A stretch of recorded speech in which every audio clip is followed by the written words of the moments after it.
Boa tarde, gente. Primeiro eu quero agradecer a presença de todas, todes e todos. Eu sou integrante da COPAF, que é a Comissão Permanente de Ações Afirmativas da pós-graduação da Ecologia aqui do IB. Eh, Sou uma mulher trans, sou funcionária aqui da USP, meu nome é Rebeca. Sou uma pessoa vivendo com HIV há 20 anos já. Com muito prazer eu vou ser a moderadora junto com a June dessa mesa, e a gente tem 2 convidadas aqui. Eu queria falar um pouquinho sobre a COPAF. Primeiro, na verdade, eu vou falar sobre o programa de pós da ECO, que ela tem, cotas, né, 50% das vagas são reservadas para pessoas pretas, pardas e indígenas, e as vagas supranumerárias são para pessoas com deficiências, pessoas trans e pessoas de comunidades tradicionais. Ela foi criada em 2021, eu estou desde o começo na comissão, e essa comissão ela foi criada para apoiar e manter essas ações afirmativas. As rodas de conversas que a gente tem feito, são as ações mais recentes da comissão. A gente já teve a primeira que foi sobre pessoas pretas, a outra foi sobre pessoas com deficiência.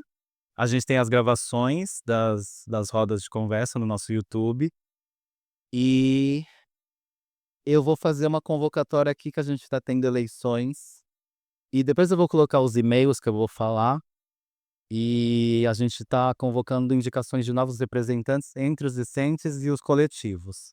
Para se candidatar, os discentes eles devem estar vinculados a qualquer curso de pós-graduação do IB, e participantes dos coletivos devem estar vinculados a coletivos do IB também. Os mandatos começam no dia 1º de 2025 desse ano e terão duração de 1 ano. Os coletivos interessados eles devem indicar representantes e enviar e-mail para pós-ecologia@ib.usp.br, descrevendo a área de atuação do coletivo e manifestando o interesse do coletivo em participar da COPAF até o dia 18 de abril desse mês. Os discentes devem indicar o seu interesse, e os coletivos aprovados nessa etapa anterior devem indicar os candidatos até o dia 25 de abril, escrevendo para são 2 e-mails, para discentes, a Wellen Alves, e depois eu vou escrever os e-mails, e dos coletivos é para Malu, e aí eu já devia ter feito isso, mas eu esqueci, gente. Ih. Agora sim a gente vai dar início à roda de conversa de hoje. Microfone. Ah, é. Precisa gravar. Agora sim, vamos dar início à nossa roda de conversa de hoje, que tem apoio do Centro Acadêmico da Biologia, do Coletivo Biodiversidade do Instituto da Biologia e da Comissão de Pós-Graduação, a COPAF. O tema dessa roda vai ser Vidas Trans na Universidade, Acesso, Permanência e Acolhimento. Hoje, temos o objetivo de criar um espaço para discutirmos as políticas afirmativas para pessoas trans na USP, seja através do ingresso, com as cotas de vestibular trans, ou através da permanência. A partir das perspectivas de coletivos de alunos trans, de docentes trans e funcionários trans, vamos conversar sobre o crescimento e o movimento que discute a inclusão e permanência de pessoas trans no ambiente universitário. Temos com a gente 2 convidadas maravilhosas hoje. Começar com a Ecope dos Santos, que é estudante de Direito e diretora LGBT do DCE, livre da USP, e militante da coletiva Intra Travestigene Chica Manicongo, que foi revivida alguns anos atrás aqui na USP. A coletiva representa a Corpa de Estudantes Trans, Travestis e Intersexos da USP, movimento de arte, cultura, política e militância e ativismo. Depois temos a maravilhosa Silvana de Souza Nascimento, pessoa não binária, negra, vice-diretora da FEFELESH e docente do Departamento de Antropologia. Participa como pesquisadora de Diversitas, Núcleo de Estudos de Diversidade, Intolerâncias e Conflitos, de Grupo de Pesquisa e Extensão da Corpas Trans e Travestis na USP. As convidadas da mesa vão ter 20 minutos de fala para cada uma. eu e a Rebeca vamos fazer uma pequena participação no final, dividindo a fala de 10 minutos para cada, mas a gente depois vai ter um momento aberto para conversar e responder perguntas. Os ambientes universitários, assim como outros espaços sociais, são predominantemente projetados por e para pessoas cisgênero, o que reforça a cisnormatividade. Esse fenômeno se manifesta de maneira concreta, como a divisão de banheiros, e também formas mais abstratas, como a falta de familiaridade com o uso adequado de pronomes ou até mesmo no uso de linguagem biológica para reafirmar identidades binárias e cisnormativas. Quais seriam as alternativas para romper com esse ciclo, considerado considerando a necessidade de assegurar o ingresso e permanência de acolhimento para pessoas trans em um ambiente que, ainda hoje, representa um desafio para acolhimento? Após as falas da mesa, a discussão será aberta. Enfim, vamos começar então com a nossa fala da representante do coletivo Chicamani Congo, a ICOP. Por favor, eu vou passar o microfone para você. Não, beleza. Eu vou deixar aqui só pra não ter que me preocupar com isso, enquanto eu falo. Eh, Aí, foi. Prazer, gente, sou o Ecop, sou diretor LGBT do DCE Livre da USP, pelo coletivo Juntos, e também milito aí no coletivo Chica Manicongo, que é o coletivo trans aqui da Universidade de São Paulo, né. Eu acho que quando a gente fala sobre a vivência universitária trans, tem, tipo, uma infinidade de, abordagens que a gente pode fazer, né. Porque, as universidades e a USP também, né, é muito plural, então, uma vivência trans dentro do D não vai ser a mesma vivência trans dentro da faculdade de Direito, por exemplo. Eu sou lá da faculdade de Direito, né, e eu posso falar, assim, de primeira mão que tocando com as pessoas da cidade universitária, tipo, muito, muito, muito diferente, né. Então, vamos por partes. Acho que, primeiro, que o Júnior disse é muita verdade, a gente chega aqui na USP feliz da vida por ter finalmente atingido, né, esse sonho pra gente que é estar em uma universidade de excelência como a Universidade de São Paulo, e é chocado com uma triste realidade, que pode ser, encontrado em diversos momentos, né. Pode ser encontrado no momento que você tenta botar o seu nome social nas listas de chamada e a seção de alunos não ajuda você e, na verdade, burocratiza ainda mais. Pode ser encontrado no momento que algum professor distrata de você, pode ser encontrado quando você olha os seus colegas de turma e você se percebe a única pessoa trans, da sua turma, né. E eu acho que, todo mundo aqui que estuda atualmente na graduação e na pós, né, percebe isso. Não há pessoas trans dentro da Universidade de São Paulo de um jeito, massivo. E mesmo as pessoas trans que estão aqui na Universidade de São Paulo têm um recorte étnico-racial e de classe também muito explícito, né.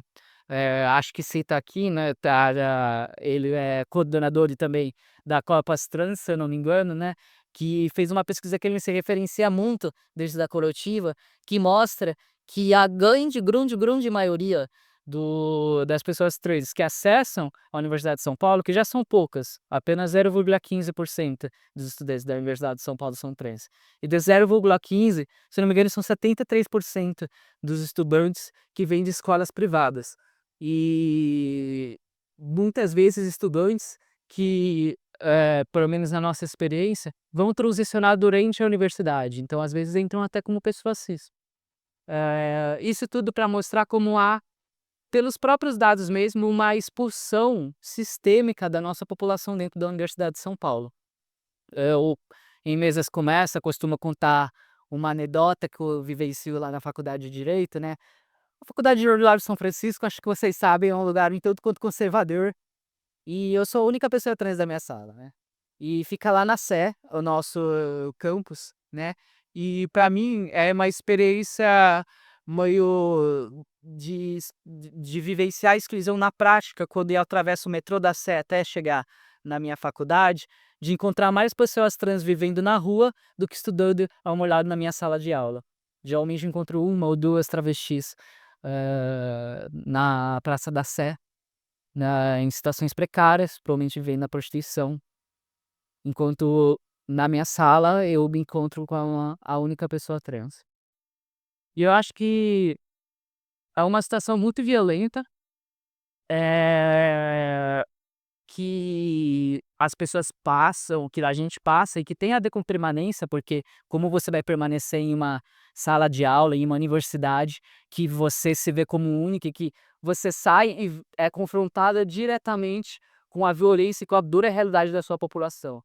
Mas é uma experiência também que nos motiva a buscar alternativas e tentar também trazer essas pessoas para dentro da universidade, que no limite, quando a gente fala de cotas trans, a gente não quer só que as pessoas trans ricas, e enfim, sendo uma pessoa trans rica e uma pessoa cis rica tivermos que escolher, obviamente que uma pessoa trans rica entre. Mas a gente quer principalmente que aqueles que não têm nenhuma perspectiva de melhora de vida possam utilizar da Universidade de São Paulo como uma catapulta para melhorarem a sua qualidade de vida, contribuírem com seus conhecimentos, porque há uma epistemologia da nossa comunidade, há muito conhecimento produzido na nossa universidade que não é um conhecimento acadêmico, é um conhecimento do dia a dia.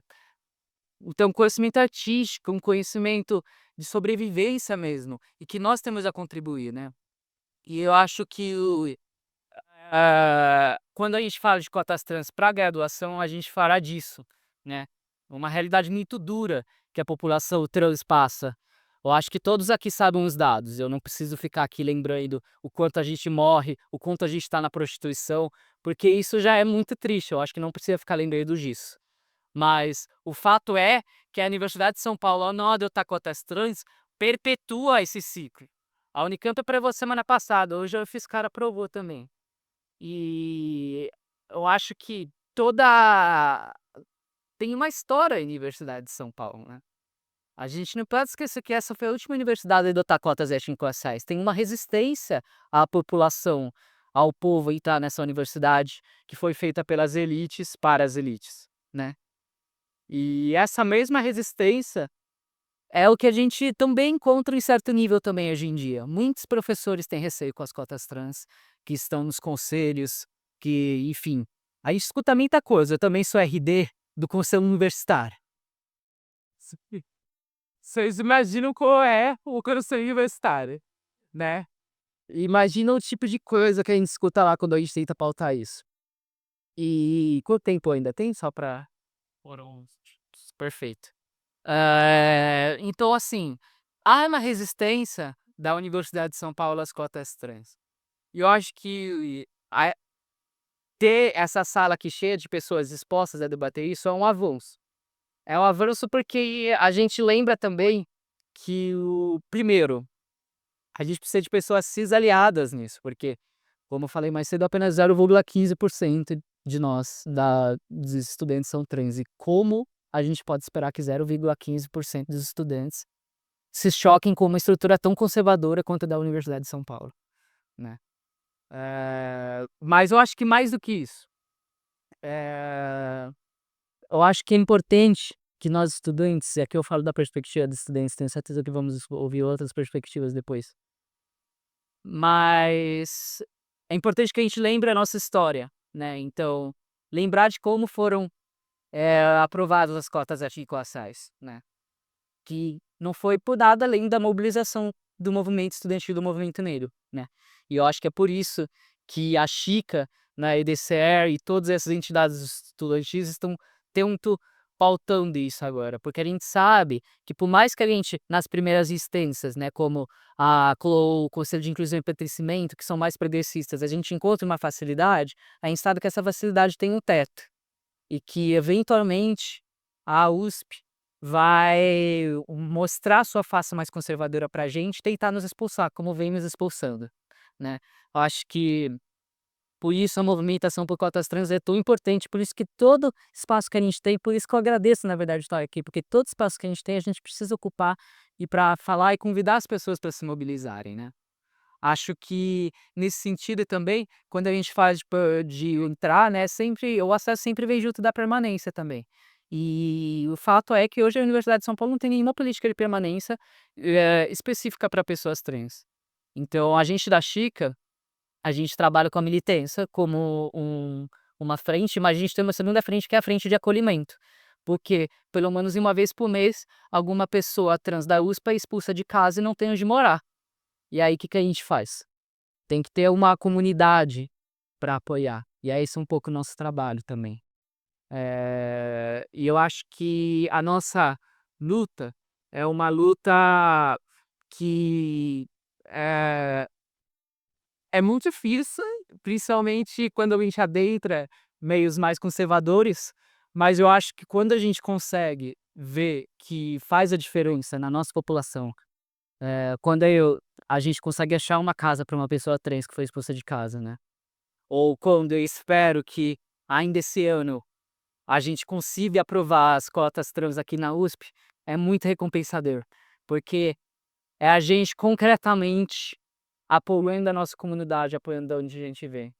Então todo dia que eu saio da Sé e vou até a Sanfran e eu olho para as travestis que estão na rua, eu torço muito, muito, muito para que um dia elas possam estudar comigo, ou na Sanfran, ou na medicina, ou aqui no IDEU, onde elas queiram, porque nosso lugar não é na rua, gente, nosso lugar é aqui.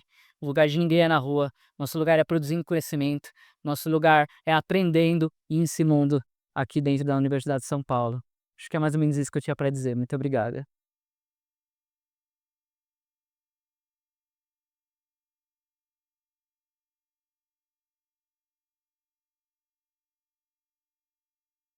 Vamos deixar aqui, posso deixar aqui? Pode sim. Queria agradecer muito pela fala. Vamos retomar para uma discussão mais geral depois, mas já vou deixar a palavra com você. Tá bom, então, muito obrigada pelo convite. É um prazer estar aqui no IB, poder compartilhar com vocês um pouco da das questões trans na universidade. Eu queria, enfim, primeiro dizer, bom, sou uma pessoa não binária, trabalho com questões trans desde 2007, né? Para além de ser uma ativista militante que começa fazendo um ativismo no Nordeste, nossa, gente, tá caindo essa cadeira, olha que nervoso. Que estranho. Ai, que medo. Eu já subi o doce. Agora deu, tudo bem. Acho que deu. Enfim, bom, eu faço parte das Corpas Trans e Travestis na USP, que é um grupo de pesquisa que nasce de uma iniciativa da Coletiva Chica Manicongo, em 2020, durante a pandemia. A coletiva nasce também em 2020, né? E havia um edital da Pró-Reitoria de Cultura e Extensão, e a Chica já tinha feito um primeiro levantamento de alunos trans na USP, e era a Dandara, do Direito, que estava também na coordenação da Chica. E aí a coletiva, enfim, estava buscando professores para apoiar, e também havia a Gabriele Weber, que é uma professora travesti da Escola de Areias de Lorena, né, que se não me engano, é a primeira professora travesti da USP. Hoje já tem mais uma professora travesti que está em Ribeirão Preto, também, agora eu esqueci o nome dela, que acabou de ser contratada da área da saúde, que está, enfim, jovem docente, acabou de entrar. Temos agora 2 professoras travestis na USP. E a Gabriele Weber vem da área da física, ela é cientista molecular, eu da antropologia, e a gente então juntou esforços para produzir um projeto de extensão, para pensar permanência e fazer um mapeamento. Na verdade, era um mapeamento da comunidade trans na USP.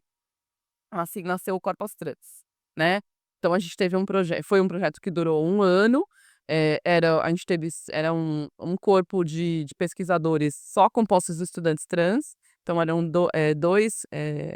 tinham 2 bolsas de pós-graduação e 5 de graduação, né? E a gente recebeu alunos de várias áreas, né? Das humanidades, das biológicas, das exatas, da educação, né? E nesse ano que foi, né, a gente coletou informações, começou em 2022 a coleta de dados até 2023.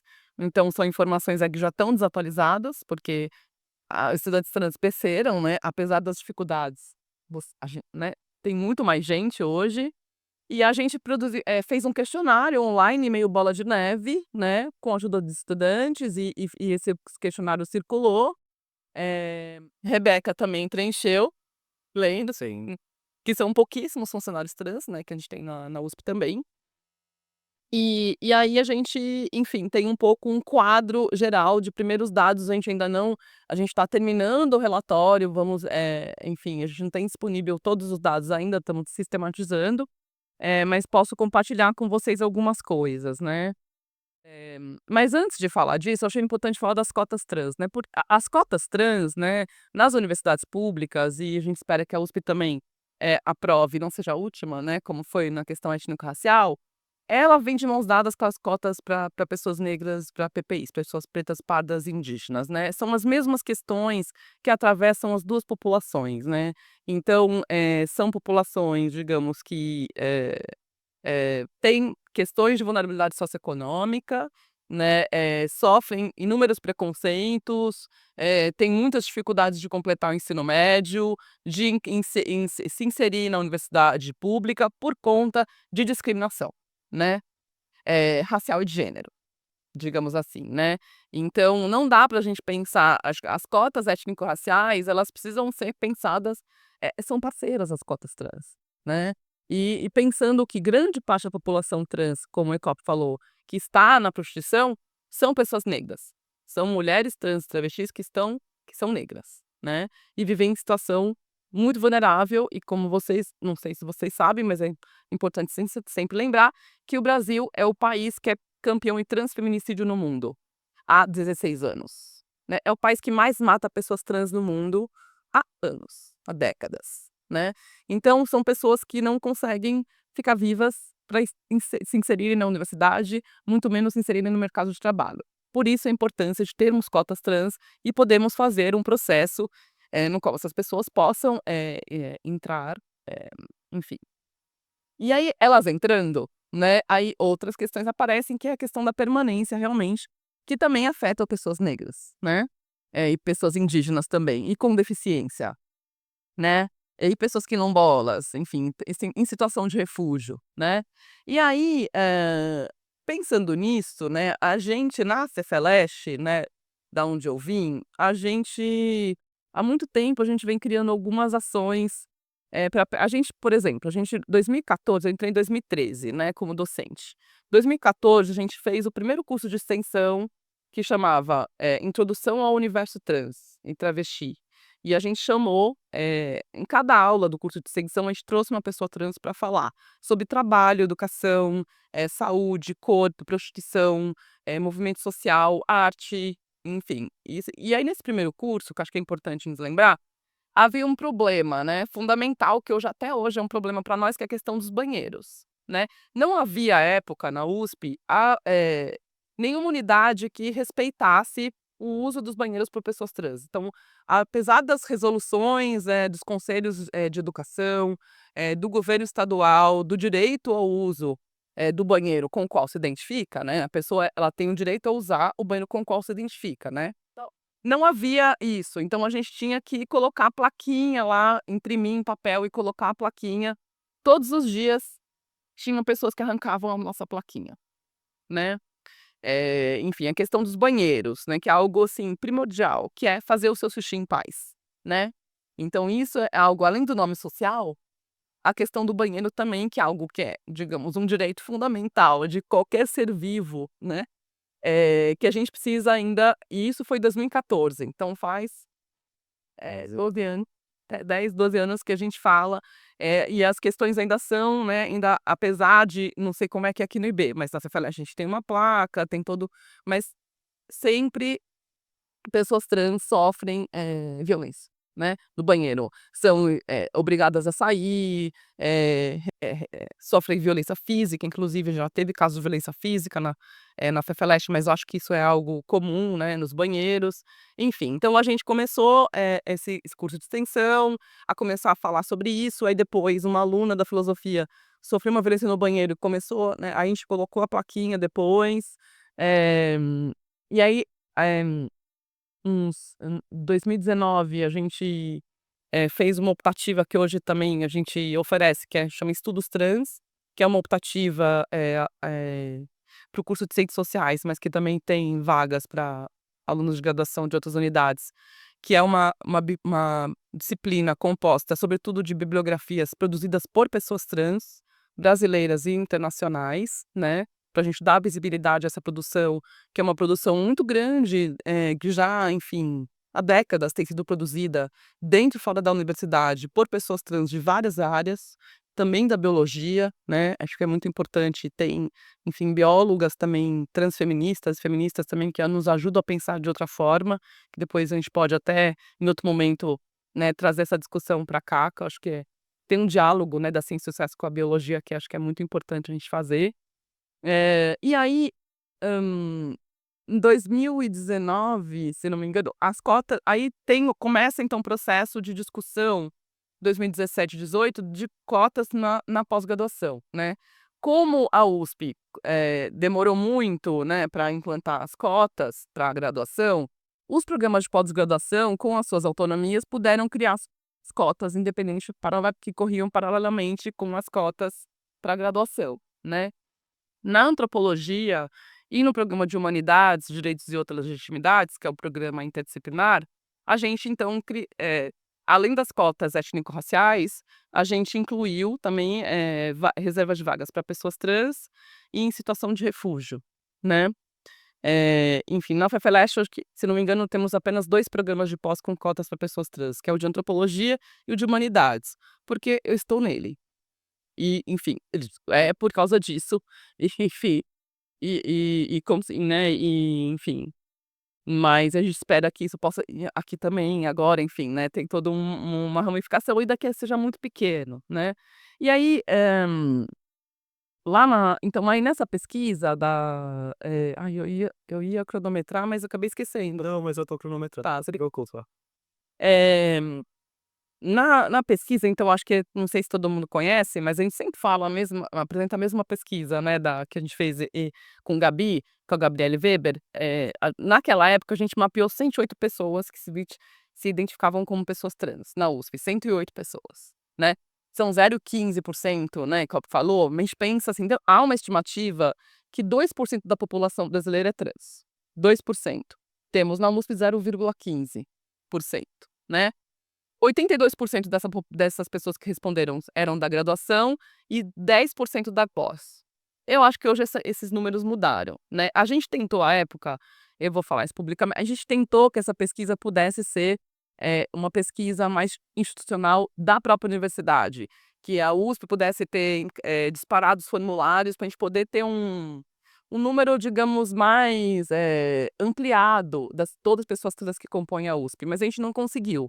A gente fez reuniões com várias prós-reitorias à época, e a gente resolveu fazer caseiro, porque a gente não, né, não conseguia fazer o apoio. Talvez hoje a gente possa ter um apoio um pouco melhor por conta da PRIP, que ainda não existia à época, né? Enfim, então, então 82% da graduação, 12% da pós, e acho que 2 funcionários, 3 professores e, enfim, pós-docs a gente não pegou respostas, né?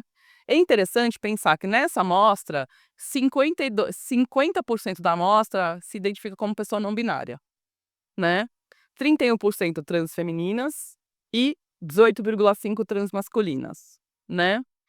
Em relação à distribuição étnico-racial, na verdade, grande parte, são 73% das pessoas que responderam são brancas, se identificam como brancas, e é justamente a porcentagem de pessoas brancas na USP, que também é de 76%, né? E também dá a importância de ter as cotas, né? Porque, assim, as cotas justamente vai permitir um recorte étnico-racial, que sem cotas, pessoas trans negras não entram, né? Porque aí tem um duplo recorte, ser negro e ser trans, né? Uma dupla racialização, né? Se a gente for pensar a partir dessa, né, dessa chave. E aí, 20% das ciências humanas, 17% da letras linguísticas artes, ciências exatas e da biológicas na graduação, porque da pós a gente tem um número muito pequeno, mas depois eu posso mandar para vocês, que eu não estou com os números aqui, que eu sou de humanas, né, gente? Ó, da biológicas, 5% dessa nossa amostra, né? 50% não binária da biológicas, 33% transfeminina e 16,7% transmasculina, né, da área das biológicas. Enfim.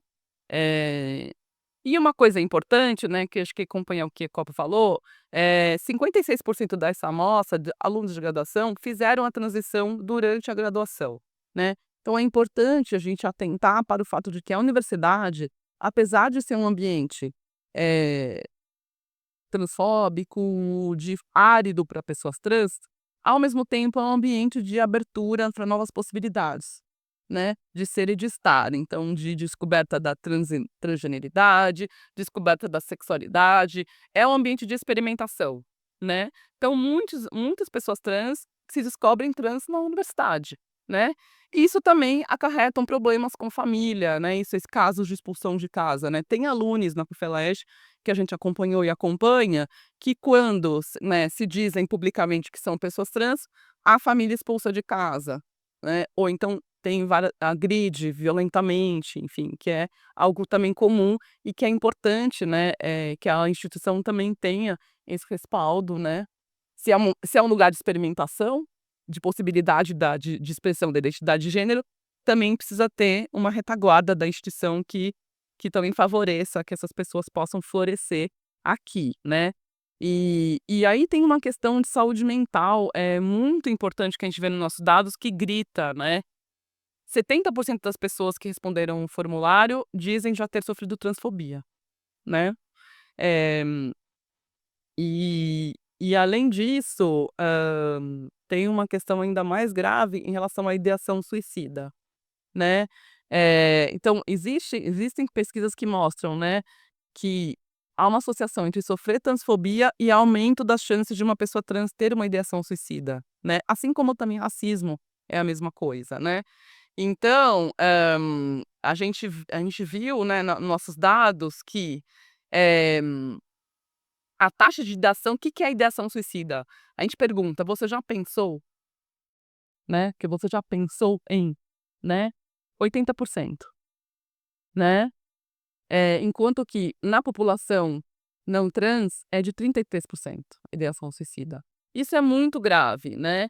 E então, e desses 80%, um terço já tentou efetivamente o suicídio, né. A gente sabe que o suicídio é uma questão muito grave de saúde mental na população jovem, né, universitária, não só na USP, mas na população jovem universitária em várias universidades do país, né, como nós docentes acompanhamos aí, eh, quase rotineiramente suicídios de pessoas, né, de estudantes na USP. E na questão trans, isso é ainda mais grave, né.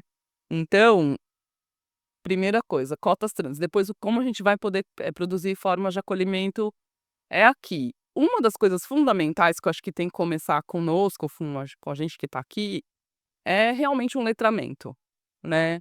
É um letramento, é tentar compreender as especificidades e a diversidade também das experiências de pessoas trans, que não são únicas, né.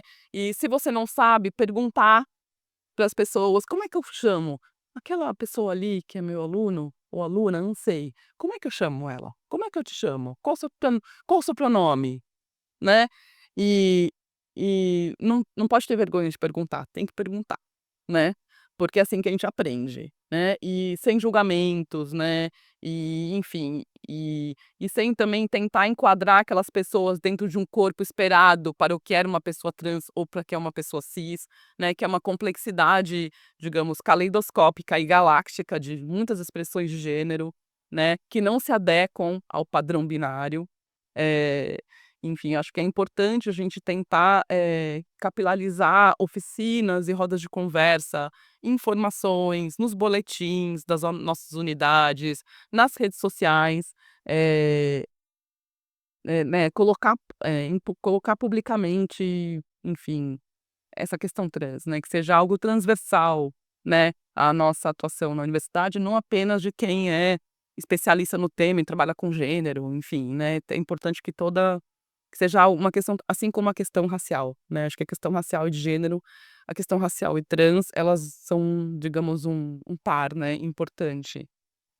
E aí para fechar, e depois vocês podem ver no nossa página Corpas Trans USP que tem mais detalhe da pesquisa, eu também posso depois encaminhar para vocês.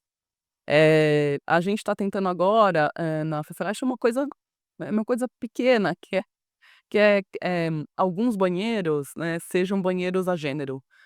Né, ou para dizer na terminologia antiga, unissex, né. Assim como a gente tem banheiro nas nossas casas que não tem divisão binária, isso também tem criado, digamos, ruídos, a gente tá conversando com os funcionários, com os professores. Não vai ter mictório em todos os banheiros, sinto muito, né, vai ter uma cabine para você fazer seu xixi na cabine, não no mictório. Enfim, essas coisas que parecem muito banais, mas que revelam quanto ainda, é difícil a gente pensar fora da nosso próprio umbigo, fora da nossa própria, eh, nosso lugar de conforto, né. E, enfim, então a gente está tentando agora fazer banheiros unissex, assim como tem em vários lugares, né, já tem na PUC, tem no Instituto Moreira Salles. É algo simples de fazer e que facilita muito a vida de pessoas trans, né. Enfim, pessoas trans não binárias, que são a maioria na USP, né, e que não sabe o que não tem onde usar o banheiro, enfim. Então, é um pouco isso, depois a gente pode conversar mais. Obrigada pela oportunidade. Eu que agradeço, muito obrigado.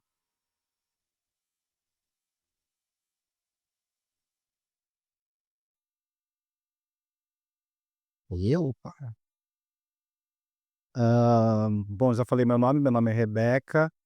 Eu vou tentar agora trazer um pouco da minha experiência como funcionária, que eu sou funcionária do IRI, Instituto de Relações Internacionais, aqui do IRI, aqui da USP. Há 12 anos já, sou funcionária lá. Minto, na verdade já trabalhei aqui na biologia, trabalhei na faculdade de direito também, mas pouco tempo nas duas, e aí já no IRI acho que eu já estou há uns 10, 11 anos. Também sou aluna da licenciatura em Educação Física aqui na USP. Como ECOP eu sou a única da sala, na verdade eu acho que não, eu sou a única do curso. Tem uma outra amiga minha que é não binária e acho que tem 2 homens trans, mas mulher aliás eu fui a sensação, porque em todas as comissões eu fui falada. E eu fiquei sabendo disso porque eu estava no bar um dia, e um cara da educação física chegou pra mim: "Você é a famosa Rebeca?" Aí eu falei: "Gente, por quê?" Ou seja, os professores não estavam preparados para uma pessoa mulher trans, e eu fui falado em todas as comissões. Não aprenderam, porque aconteceram umas coisinhas que depois eu posso falar também. E, eu não sei nem por onde começar. Bom, a minha transição começou na pandemia, muita gente detesta a pandemia, mas para mim foi perfeito, porque a minha transição começou durante a pandemia, assistindo uma série que eu não queria assistir, meu amigo insistiu, chama Veneno, não sei se vocês conhecem. E eu não queria ver, porque eu detesto série, e ele me foi insistindo, e eu assisti, foi a melhor coisa que aconteceu da minha vida. Aí no final da série eu comecei a transição, e no dia de Iemanjá, não sabia, 2 de fevereiro, depois a minha amiga falou: "Amiga, é dia de Iemanjá". Aí eu falei: "Ai, que bom". E só que eu comecei com 39 a minha transição.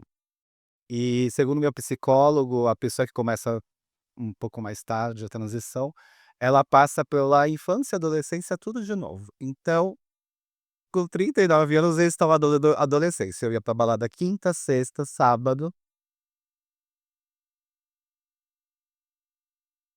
e só que aí também, vem a parte ruim, porque aí você acaba entrando em relacionamentos tóxicos. Meu eu já acabei a gente estava até conversando antes do evento aqui com a Juni, a gente tá passando por um término de namoro, é a mesma fase. Mas antes desse ex, o meu último ex foi um traste. E foi a pior coisa, aliás, eu respondi pensamento suicida, eu sou uma delas. Já tive pensamento suicida justamente por causa desse meu ex. E, enfim, ai, me perdi. Vamos falar um pouco sobre, a questão do IRI, por exemplo. A gente também teve que lutar para colocar as placas no banheiro. O professor da Lari, bom, tá sendo gravado, ai meu Deus. A gente teve que lutar um pouco, porque ele disse que tinha uma funcionária que não se sentiria bem entrando num banheiro que tivesse essa placa. Então, por causa de uma funcionária, ele não queria aprovar. Mas a gente lutou e aí finalmente a gente colocou as placas. Eu participei, acho que foi ano passado, parece que teve um caso parecido na química, se eu não me engano foi na química, a minha memória é péssima, gente.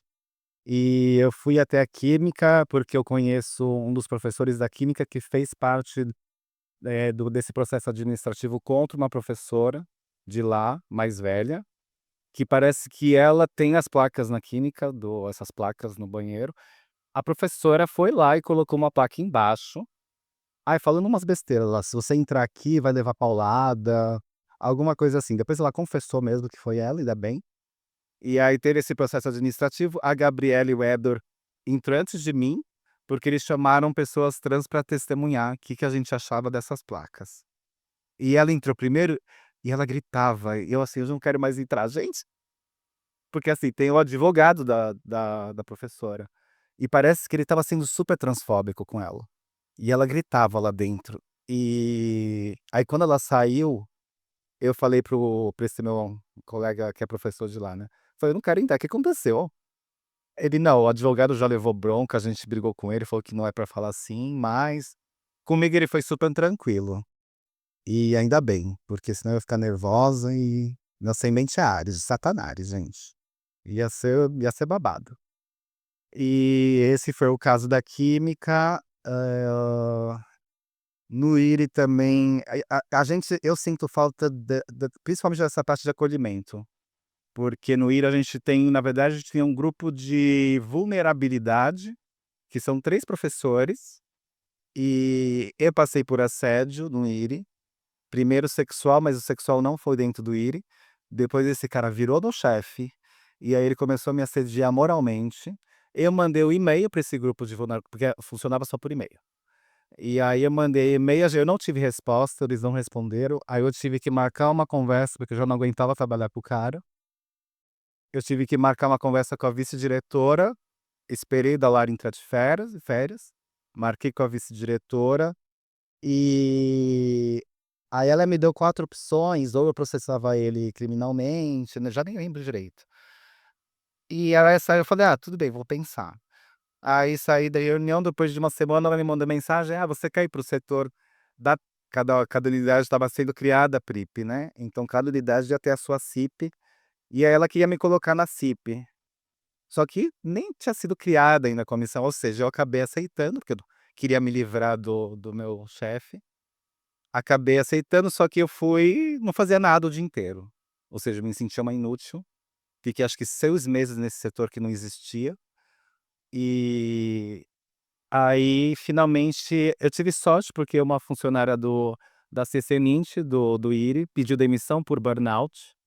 Ela também mandou e-mail para esse grupo de vulnerabilidade, não teve resposta. Ela acabou pedindo demissão. E aí sobrou a vaga dela, a moça que trabalhava na Cultura e Extensão acabou indo para a CCNINT, e eu fui para Cultura e Extensão, mas pelo menos eu tô gostando do setor. E menos mal. Mas aí depois que eu conversei com a Daisy, o que eu achei mais injusto foi que eu que saí do setor, né, não foi ele que saiu, e ele continuou como chefe ainda. Depois de uns meses eles tiraram ele da chefia, só pra dar uma disfarçada, e eu continuo vendo o cara todo dia no corredor, porque ele trabalha no mesmo andar ainda que eu. E então essa questão da saúde mental, ó, por exemplo, na EFE, que é a educação física, eles têm pelo menos um professor que eu tive uma conversa, como eu tô passando por essa fase de término de namoro, eu acabei marcando, tinha faltado já 2 vezes na aula dele, ele me mandou um e-mail: "Rebeca, eu tô sentindo sua falta, o que que aconteceu, né, você quer conversar?". E ele é o professor responsável pelo grupo de acolhimento lá da EFE. E aí eu marquei uma conversa com ele, e ele tem especialização em psicanálise. E foi bem a conversa, ele falou: "Não, você tem que pensar em você, você vai esse é meu último ano, você tem que pensar em você para se formar". E foi bom, mas aí pelo menos eles têm esse grupo de acolhimento, né, no IRI nem, ou seja, muitas unidades não devem nem ter, não sei também, mas no IRI não tem, eu sinto. E aí eu já tentei fazer uma palestra de letramento no IRI, LGBT, só que aí adivinha, tiveram burocracias, e eu acabei meio que desistindo, aí conversei com os alunos de graduação, eles estão para fazer esse ano por conta própria. E então essa dificuldade de letramento e de acolhimento acho que é bem, e de saúde mental, né, é bem importante. Eu não sei nem como tá minha saúde mental, gente. Tô brincando, tô fazendo terapia. Mas a faculdade é importante porque me faz dar uma distraída e não. Então esse meu último ex também, vixe, já foi transfóbico comigo e me largou pra ficar com uma menina cis, que é muito mais, meus pais dele são evangélicos, então pra ele acho que é mais cômodo ficar com a menina cis, né. Ai, não sei que mais. Se eu lembrar de alguma coisa aí durante a roda, assim, eu comento mais alguma coisa. Muito obrigado, Deca, Dilma.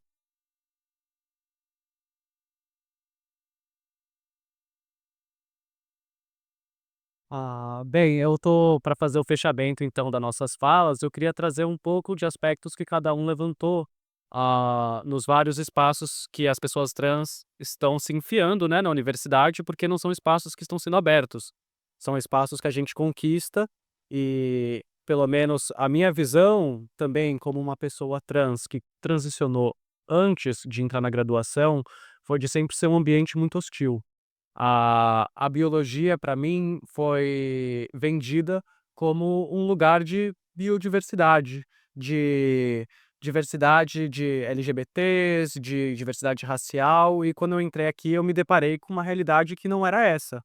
A gente fala de estatísticas e de números de pessoas trans e acessibilidade, mas assim como os números de assassinato trans e de pessoas trans no Brasil não são dados que são levantados pelo governo.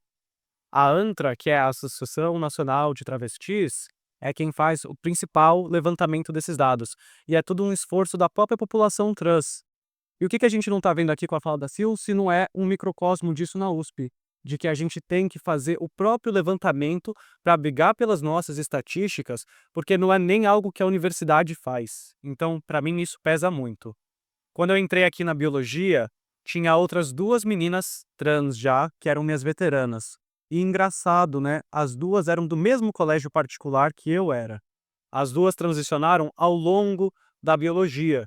Então eram pessoas que no começo da transição você está muito mais recluso, você está muito mais tímida de enfrentar e bater de frente.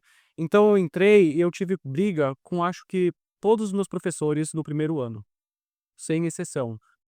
E, infelizmente, eu tô agora no quarto ano e não é que eu tô brigando menos porque eu tive menos conflitos.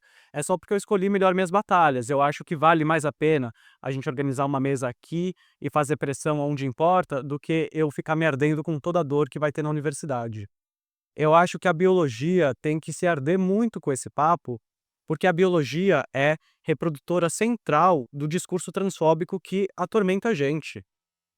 O discurso biológico, assim como foi usado para justificar racismo e superioridade racial, agora é usado pela extrema-direita para justificar ideologia de gênero reversa, né? Para justificar a nossa desumanização. E a biologia, para mim, não tem como não ser um curso político. A gente está aqui e a gente tem a política, no máximo, nas aulas de ecologia e conservação. Mas, para mim, a política da biologia tem que estar dentro de todas as camadas. Então, se a gente está falando de fisionomia, que na nossa grade atual tem 4 matérias, que corpo humano que a gente está discutindo em aula? Quem é esse modelo biológico que a gente referencia? Na aula de genética, como que isso não é algo abordado? Então, eu estou fazendo essas provocações porque a gente está falando de pertencimento. Aqui a gente já trouxe várias questões de pertencimento e de inclusão, que vai ajudar as pessoas trans a permanecerem. Agora, o que a gente pode fazer de pertencimento na biologia? Será que o nosso curso não pode ser um curso que melhor engloba isso? Isso não está associado com como os professores querem divulgar a sua matéria e como que isso dialoga com a realidade dos alunos trans? Aqui na bio, quando eu entrei, eu falei que tinha 3 outras pessoas trans. Agora, a gente criou um grupo, a gente já está em 30. Isso foi em 4 anos. 10 vezes mais o número de alunos. A maioria, eu tenho certeza que os professores nem percebem. Por quê? São alunos não binários, que não estão na expectativa de gênero que vocês têm, de que a pessoa trans é a travesti que vocês vão ver ali na rotatória da frente da Lineu. Não é isso. E essas pessoas passam invisibilizadas por esse curso. E eu acho que isso é uma tristeza, sabe?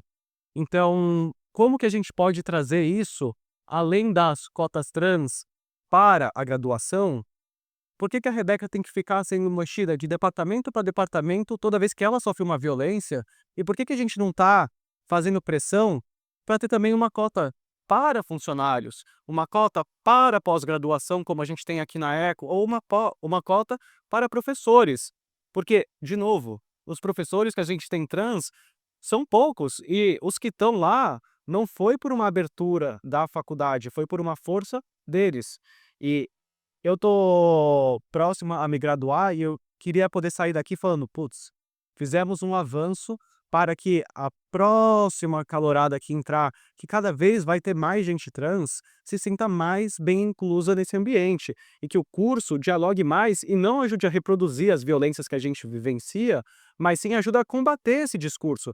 Porque o consenso biológico é isso, a gente está cheio de transfeministas, a gente está cheio de bióloga trans internacional que solta ótimos papos, seja de ecologia, fisionomia, de tudo. Só que isso não está na nossa bibliografia, isso não está no que a gente é ensinado. E como que a gente pode esperar que a gente vai formar pensadores críticos se isso não está pautado também?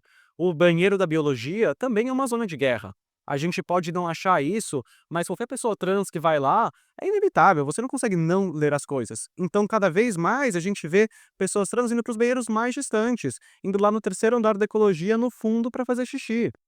Não é legal isso. Não deveria ser assim. E ao longo da graduação foram surgindo mais pessoas trans, porque como você mesmo disse, o espaço da universidade é um espaço que as pessoas estão se descobrindo. E quando você tem corpos trans que as pessoas podem usar como referência, esse processo acelera. Quando as pessoas trans que estão na universidade são vocais e estão fazendo esse trabalho, esse processo acelera. Então, já fui acompanhar muitas meninas trans que estão transicionando agora, aí no banheiro porque elas têm medo de ir sozinha. Como que a gente pode fazer isso, essa inclusão e esse pertencimento de uma forma que seja burocrática, mas também de fato acolha? Porque aqui no IB a gente tem o Convive, a gente tem o IB Acolhe, mas eu não sei, as pessoas parece que não comparecem, ou as pessoas trans que estão com ideação suicida não comparecem. Tem muito esses casos. Recentemente a gente teve um amigo que a gente perdeu também por suicídio aqui no IB, e não tem como dizer que todas essas coisas não estão relacionadas. Então, ou faço uma fala um pouco mais ríspida, mas assim, para provocar mesmo, para ver se a gente consegue trazer uma mudança real para esse ambiente. Porque acho que a biologia deveria estar na frente dessa discussão, devia estar ao lado da FEFELESH, e não ser um dos institutos que estão mais atrasados e sendo puxados com a mudança. Se a gente quer não repetir a história da USP-C de novo, a última a aprovar as cotas trans, a gente também pode fazer a mesma provocação para a biologia, porque a biologia não está liderando esse movimento, porque o nosso discurso e o nosso aprendizado vai contra o que as pessoas reproduzem da gente. Mas acho que era isso que eu queria falar hoje. Obrigada.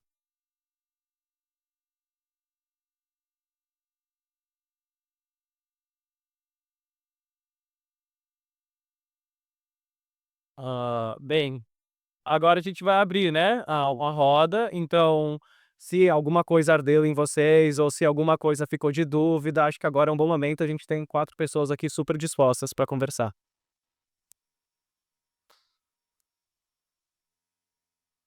Por favor, Momo. Aqui já, sim. Ai, fala. Né?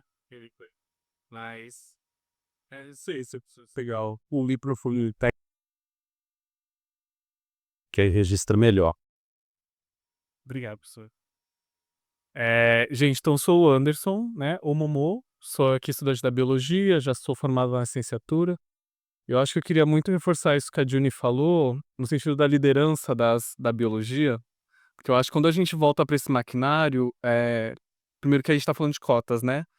E aí, para as cotas conseguirem afetar essa população mais vulnerável, muito mundo vai ter rodado até a gente chegar lá. E a biologia tem um papel fundamental nisso, porque é na biologia que a gente discute gênero e sexualidade, no currículo da educação básica, né? E a gente percebe que a gente não tem ferramentas para desenvolver isso, ou está sendo se desenvolvendo muito agora, né? Ao mesmo tempo que a gente não tem orientações pedagógicas por causa do trambolho, que é essa ideia de ideologia de gênero dentro das instâncias políticas maiores. Então eu acho que existe um pouco de visualizar a USP também como uma figura política dentro desse grande cenário, né?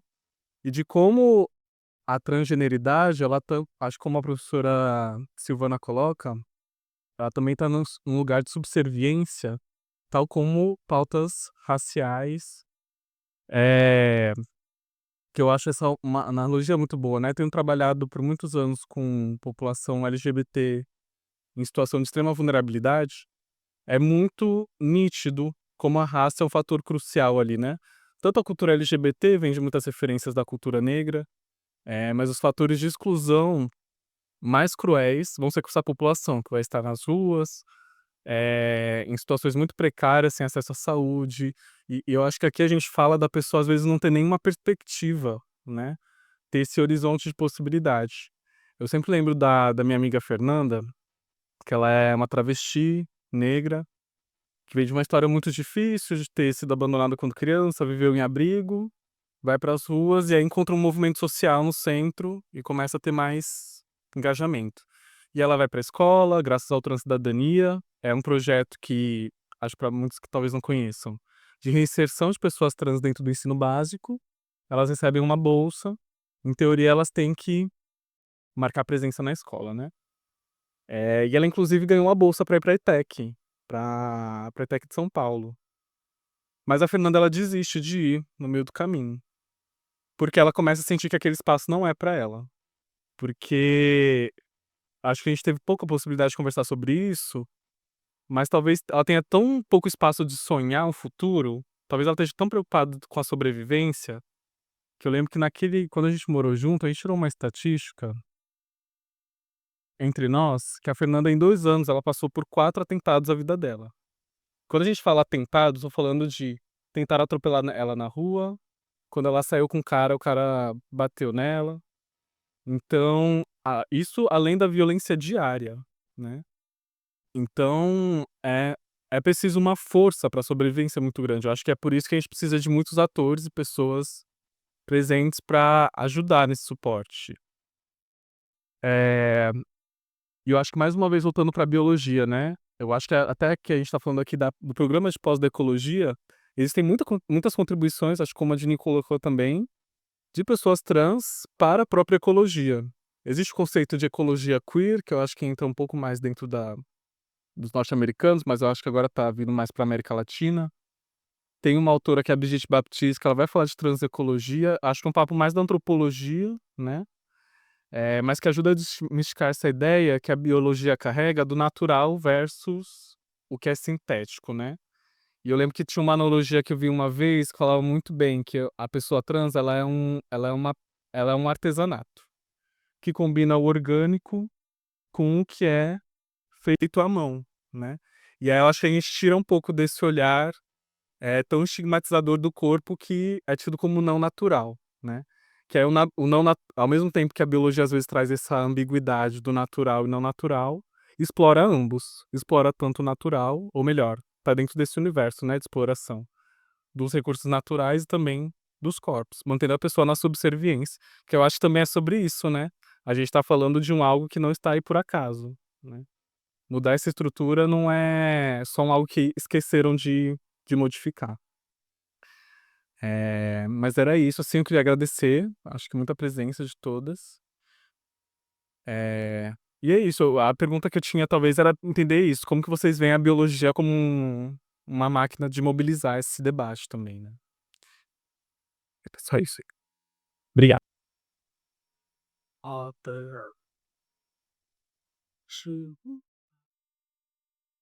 Adoramos isso. É verdade, vai para vários.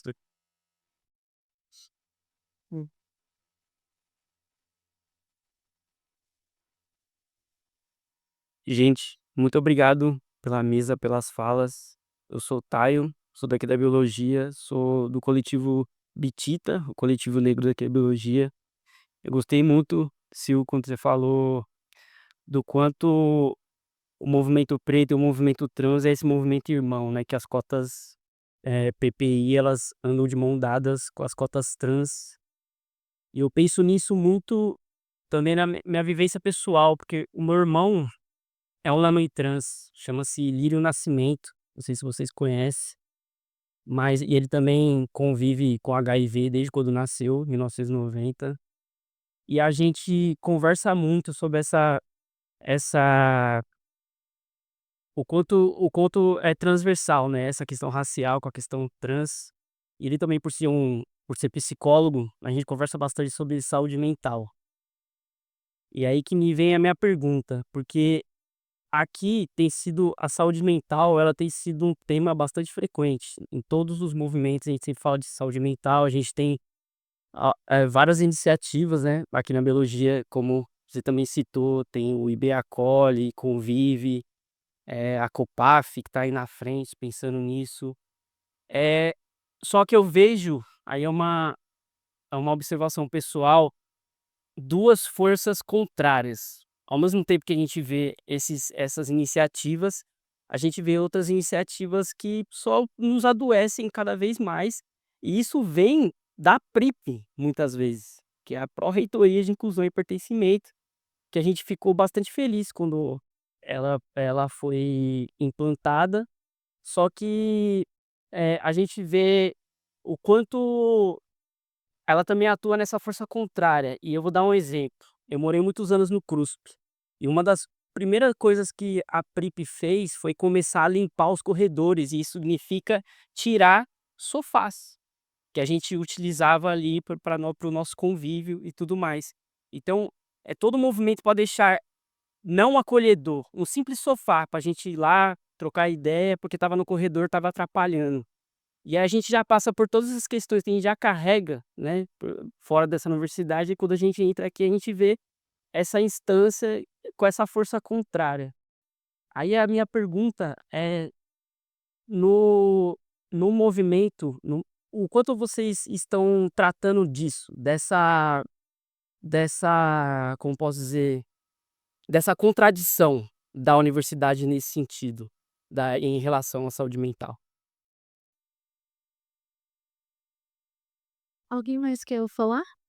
Hum.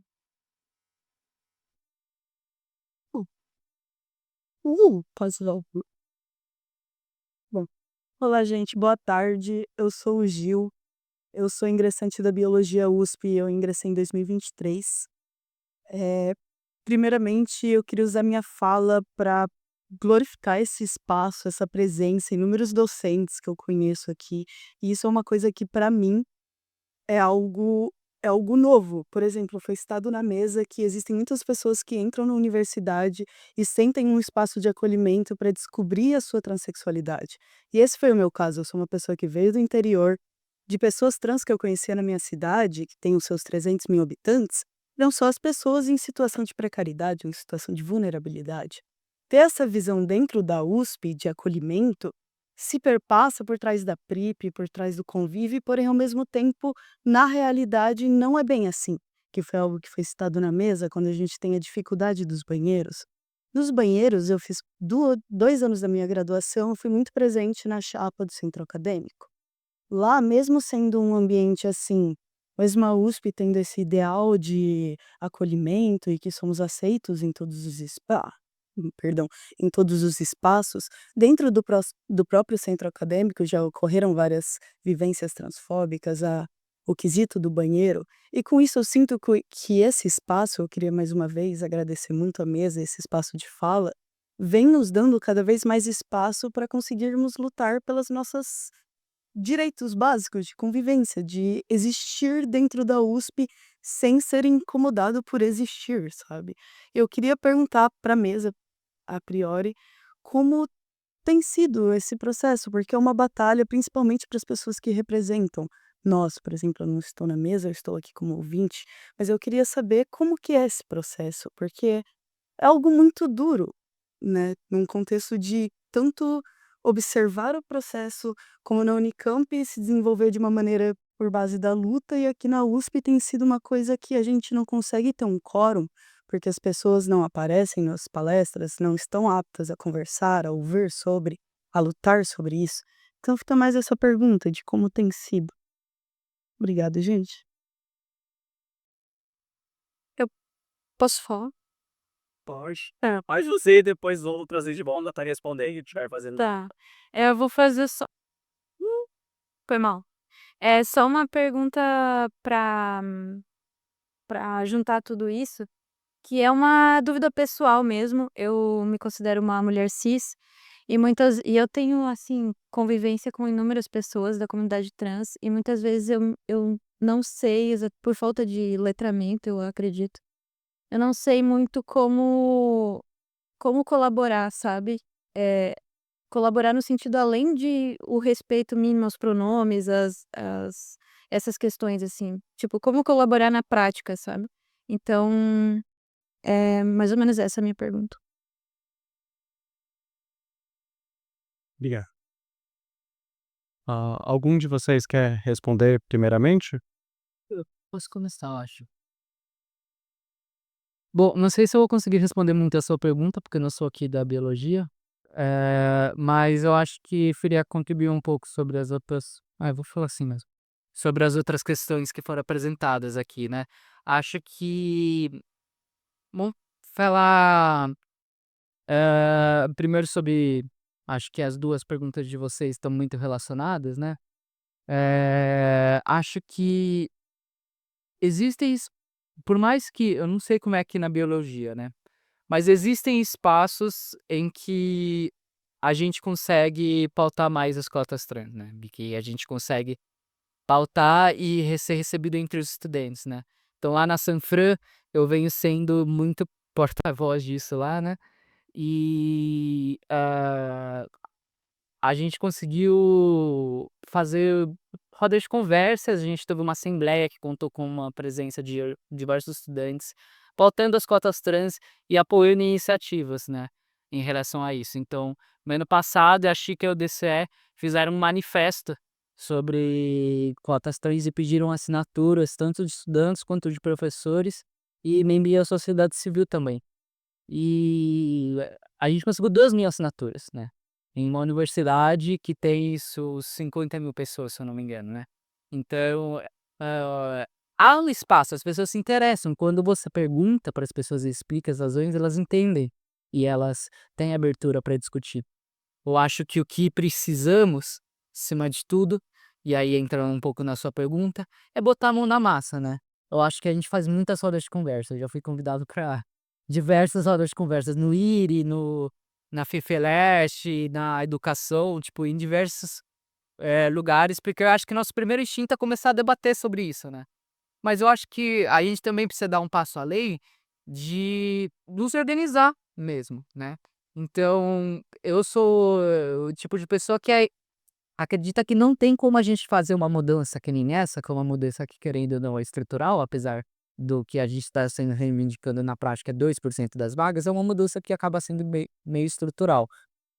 Não tem como a gente realizar essa mudança sem nós nos organizarmos politicamente. E aí eu não falo. E aí vai da gente procurar mesmo quem são as entidades que estão querendo tocar, né? Então nós da Chica, junto do DCE, estamos fazendo a Caravana por Cotas Trans. Não sei se todos aqui já ouviram falar disso, né? Que é basicamente uma iniciativa nossa de ir nos cursos, tentar criar grupos de curso para esses grupos de curso se organizarem entre si para pautar isso internamente, né? E aí cada grupo cria sua estratégia, né? Na FIFELESH, eles aprovaram uma moção de apoio a cotas trans. Ou seja, espera-se que a FIFELESH institucionalmente apoie as cotas trans em todas as instâncias no conselho. Na Sanfra a gente fez uma assembleia que tirou um ato que a gente fez no Mendejão um dia, né? Eu acho que não existe uma receita pronta, mas o que perpassa por tudo é a organização, né? Como eu falei na minha fala, as cotas étnico-raciais foram conquistadas pela luta, né? Foi o movimento negro e o movimento estudantil que estavam e pressionaram a USP e constrangeram a USP a aprovar. E não vai ser diferente das cotas trans. A gente vai conseguir a nossa vitória, porque a gente vai conseguir a nossa vitória e vai ser através da mobilização.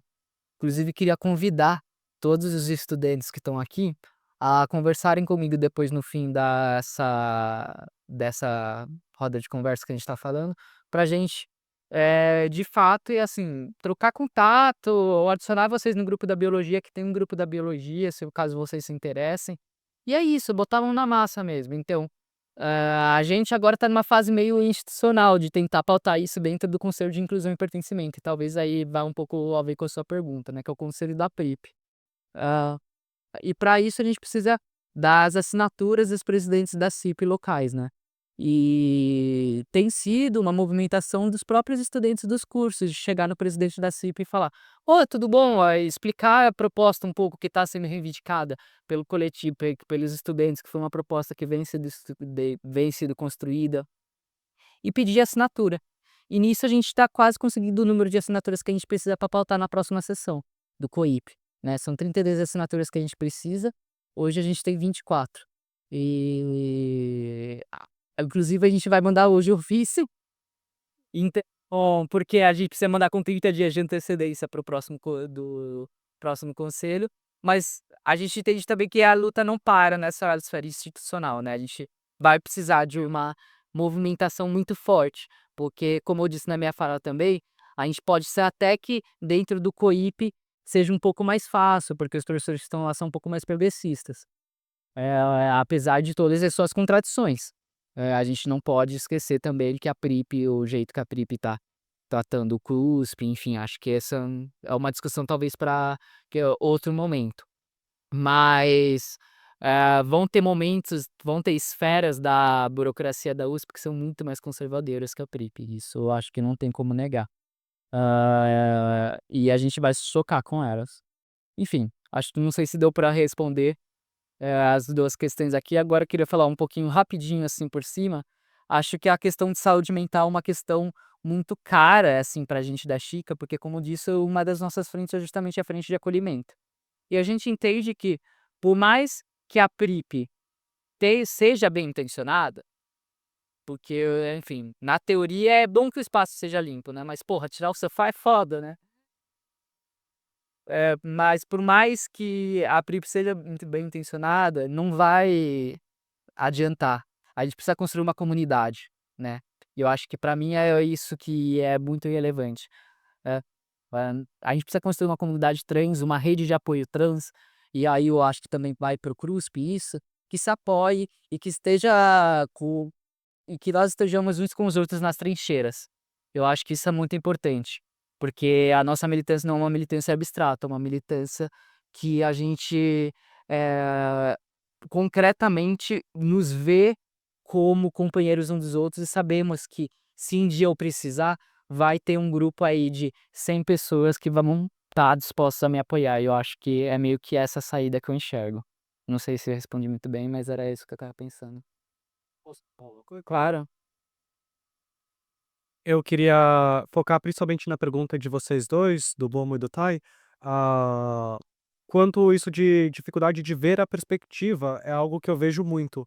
Eu estava mais presente no Chicamani Congo em 2020, 2021, quando ele estava voltando à atividade, mas justamente por uma questão de saúde mental, esses espaços ficam muito pesados.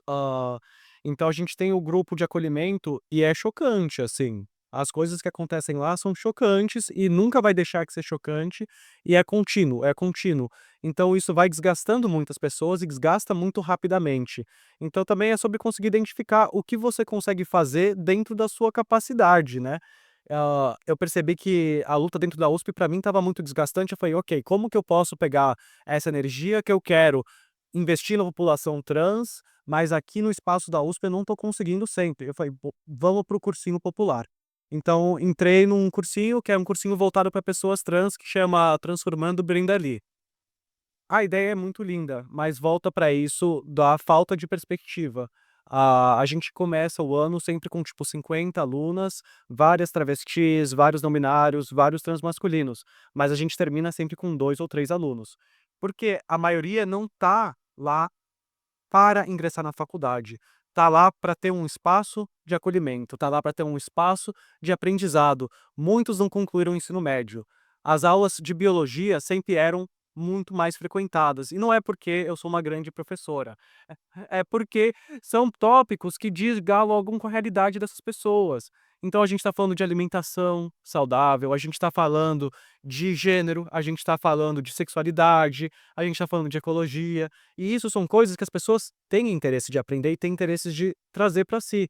Mas é isso, a realidade é muito bruta e muitas vezes puxa de volta as pessoas para a rua, puxa de volta as pessoas para uma coisa de sobrevivência, além de tudo. Então, fica nesse balançar a saúde mental com a sua própria sobrevivência, o seu próprio bem-estar e como dialogar isso para a luta política. Aqui, na biologia agora falando, porque sou aluno de graduação da biologia, eu acho que a gente tem muito que aprender com o coletivo Bitita, porque eles são um coletivo muito mais organizado. A gente tem, tecnicamente, o coletivo Biodiversidade, mas é um coletivo praticamente inativo. A gente tem um grupo de WhatsApp com todos os alunos trans para caso alguém precise de acolhimento, mas é um grupo praticamente fantasma. Então, se a gente quer reviver isso, se organizar, talvez investir isso de volta na nossa própria comunidade do IB e criar um microespaço, né? Porque o Chicamanicongo é para a USP inteira, então vai ter uma demanda gigantesca. Vai estar sempre com alguma aluna suicida, vai estar sempre com alguma aluna expulsa de casa, mas vocês não precisam ir olhar no grande escala. Aqui na biologia tem aluna suicida, aqui na biologia tem aluna expulsa de casa. E é isso, vai ter as suas dificuldades no CRUSP, tem muita gente ali que é expulsa e não consegue ingressar no CRUSP. Então, você consegue acolher na sua casa, é uma amiga sua de curso, você vai ter uma empatia com uma amiga que você percebe que falta na maioria das aulas, ou que não consegue frequentar. Eu acho que são coisas por aí que a gente consegue fazer, mas aí a gente vai dialogando e pesando o quanto que consegue cada um fazer. Mas está na organização também, concordo com isso. Alguma de vocês quer falar também? Eu quero. Queria, pensando na questão, acho, dos paradoxos, tá falando, né? Que eu acho que realmente são paradoxos que não são fáceis de ser solucionados. E pensando, né? Pensando na questão étnico-racial, por exemplo, são 500 anos de processo de escravização, né? Professor Kabengele Munanga, da FEFELESH, que é o nosso ancestral, né? Que é um dos pais aí das cotas aqui, ele fala, não adianta a gente querer resolver em 2, 3 anos, algo que tem 500 anos, né? Então, eu acho que a gente tem que ter muita paciência e entender que os paradoxos fazem parte do processo histórico. Não tem como, né?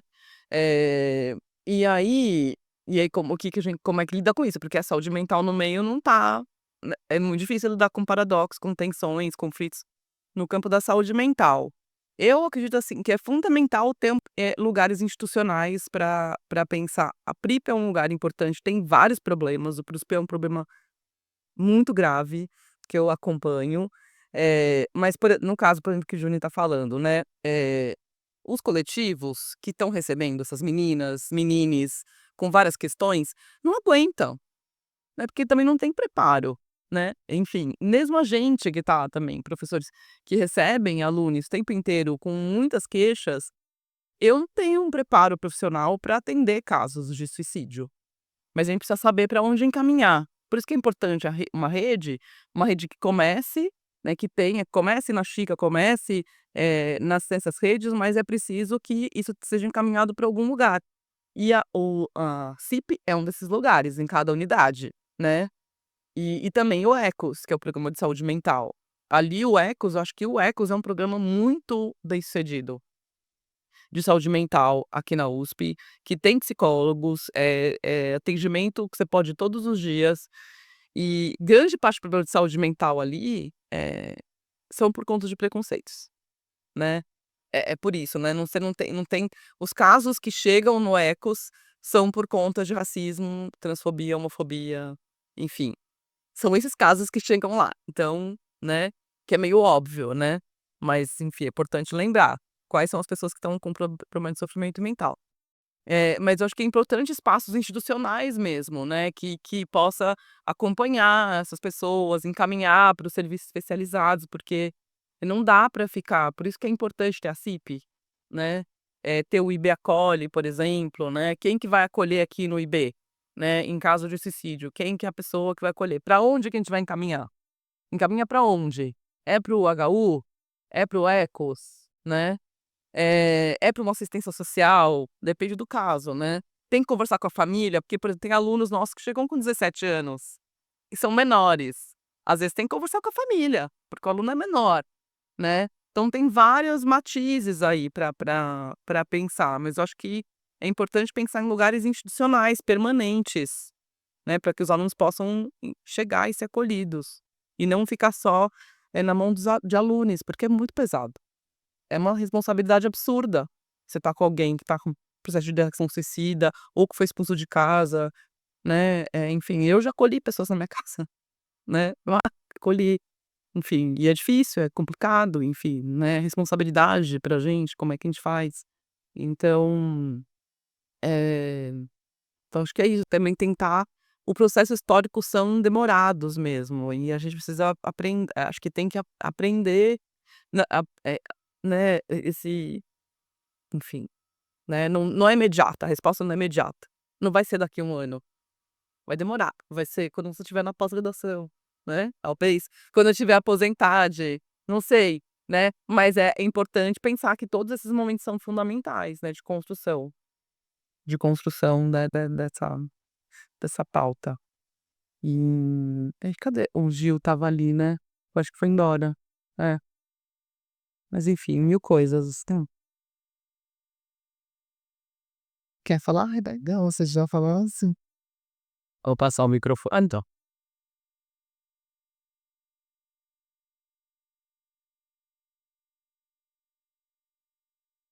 Bom, primeiro, obrigada, acho que foi um espaço incrível.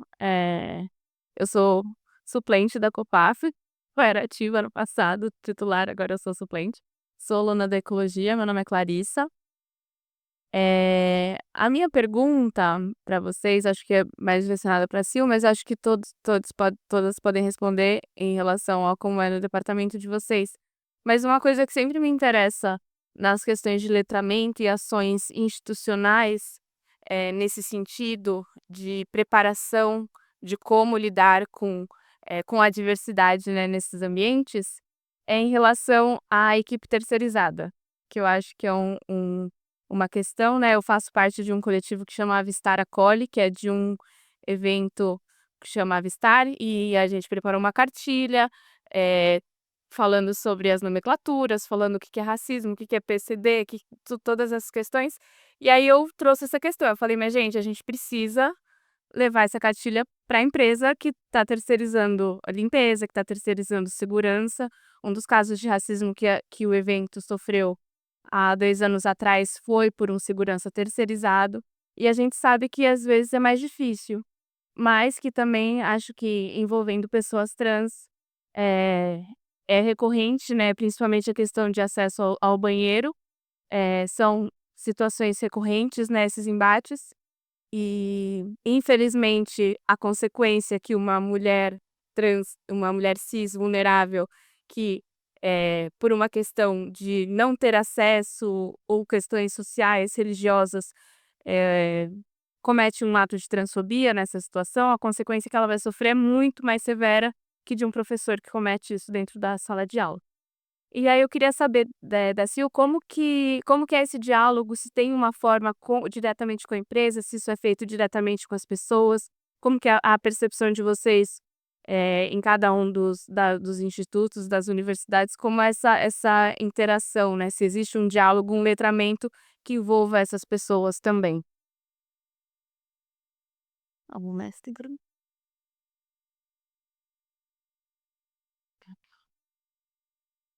Gente, eu não tenho uma pergunta, na verdade, eu tenho um enorme agradecimento que eu gostaria de fazer. Eu sou da Copaf desde do seu início, da sua fundação em 2021, e estou vendo vocês falarem da luta e dos movimentos, e eu acho que uma coisa que eu sempre não consigo não chorar. Mas enfim, eu acho que, assim, uma coisa que é um agradecimento que a gente tem como Copaf, né, como grupo que se mobilizou para tentar dar um apoio para um programa que criou, cotas, né, eh, é o agradecimento dos coletivos, de pessoas que estão nas diversas lutas e que se dispõem a estar com a gente, porque é o único jeito que a gente tem de aprender, né. Porque a gente está dentro de uma instituição claramente, né, que começou super elitista, com muito pouca diversidade, isso é histórico, como a Sil falou. Então como é que você começa a criar as coisas, né, então você E a gente viu, né, a gente viu com o Bitita isso acontecer, as pessoas ficam sobrecarregadas, né, porque, assim, é muita demanda, e é por isso que eu queria, em nome da Copaf, assim, agradecer enormemente, né. Beca tá com a gente há um tempão, e Juni tá com a gente já, nossa, já passou de 1 ano, né. E eu acho assim, é muito importante. A gente está falando de luta e eu acho que se dispor a estar nesses ambientes, né, é um processo muito importante, eh, de letramento, porque é através desse processo que a gente vai permeando, assim, né. Por isso que eu acho que é tão importante que a gente mantenha a Copaf. Propaganda, gente, estamos com chamando, eh tanto discentes quanto coletivos, né, para ingressarem, porque essa participação, né, diversa, eu considero como sendo muito fundamental. Então eu queria principalmente agradecer enormemente a Beca e a Juni, e também pela organização toda da mesa aqui. Quem levantou? Fala uma coisa aí. Espera aí. Decida. Entendeu?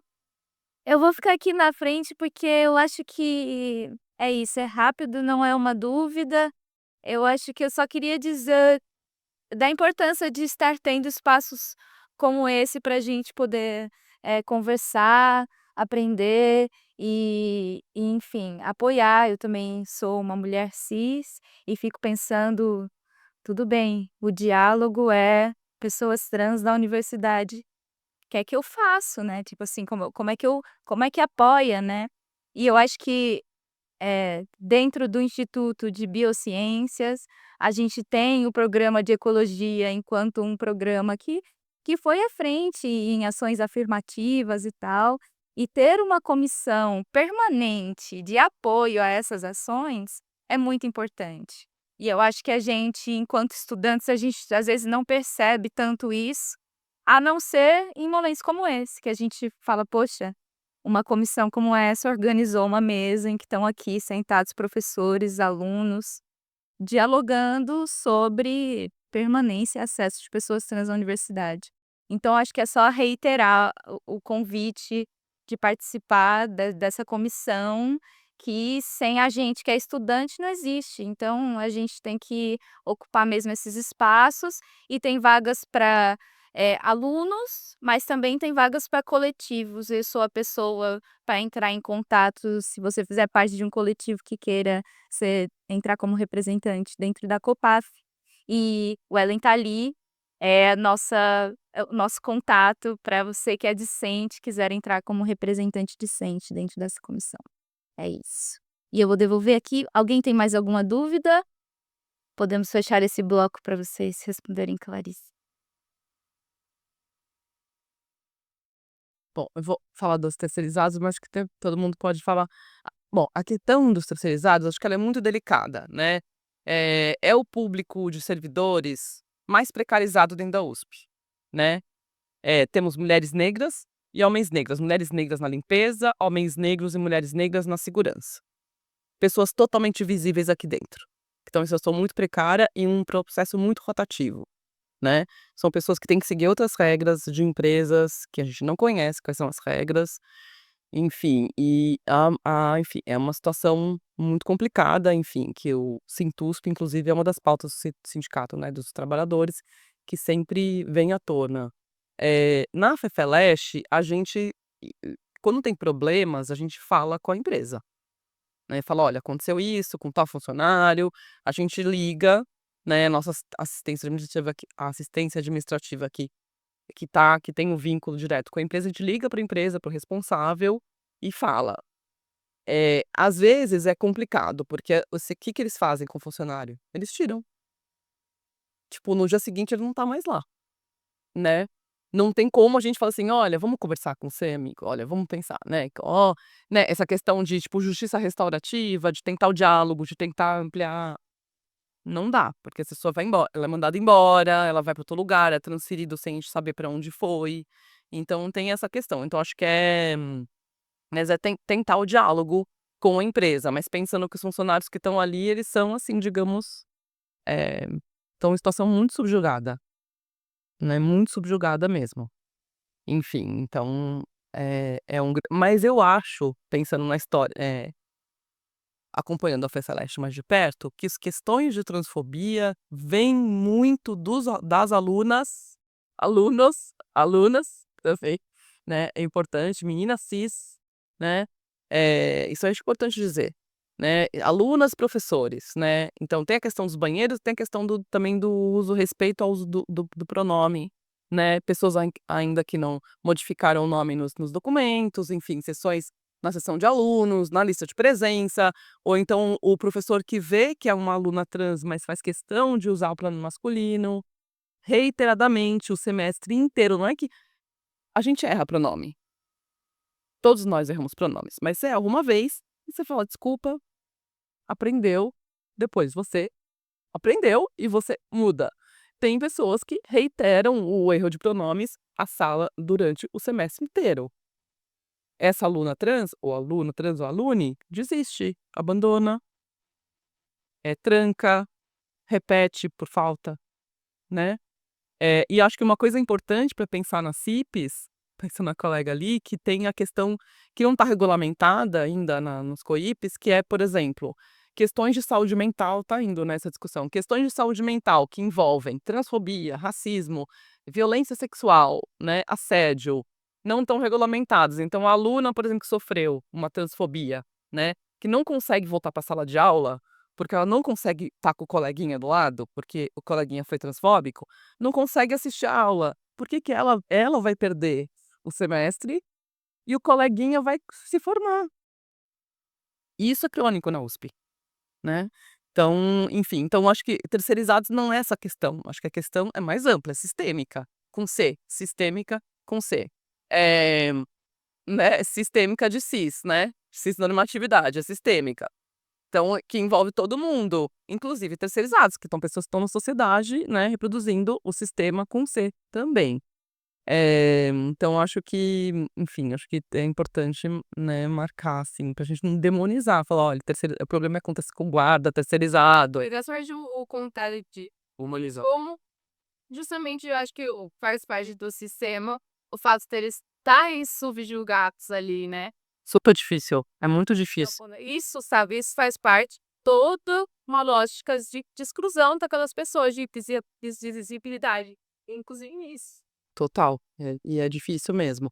A gente fez um curso agora com funcionários, mas de inclusão digital, e a gente teve algumas conversas, a gente pediu autorização para a empresa, durante o horário de trabalho, eles estarem lá com a gente, durante uma tarde para conversar, e foi super legal, foi muito bacana.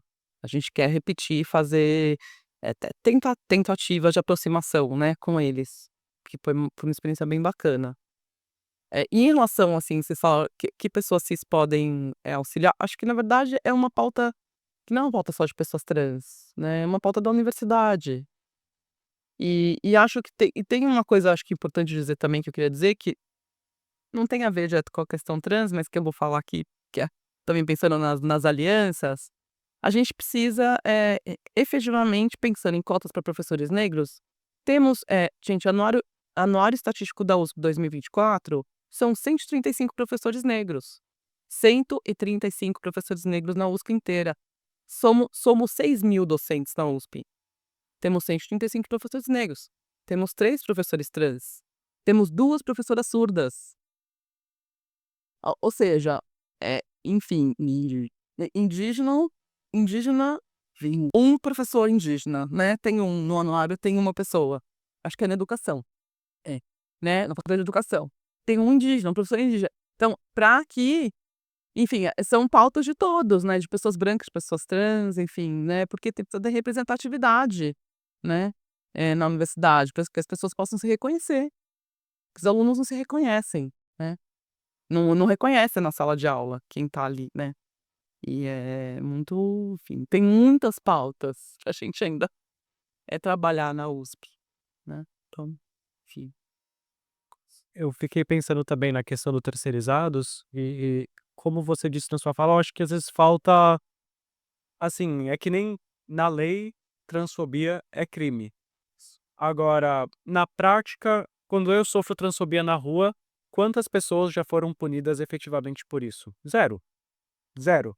Na universidade é a mesma coisa.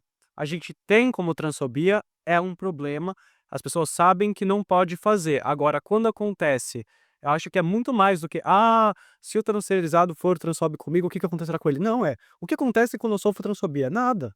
Não acontece nada. E Se é terceirizado ou se não é.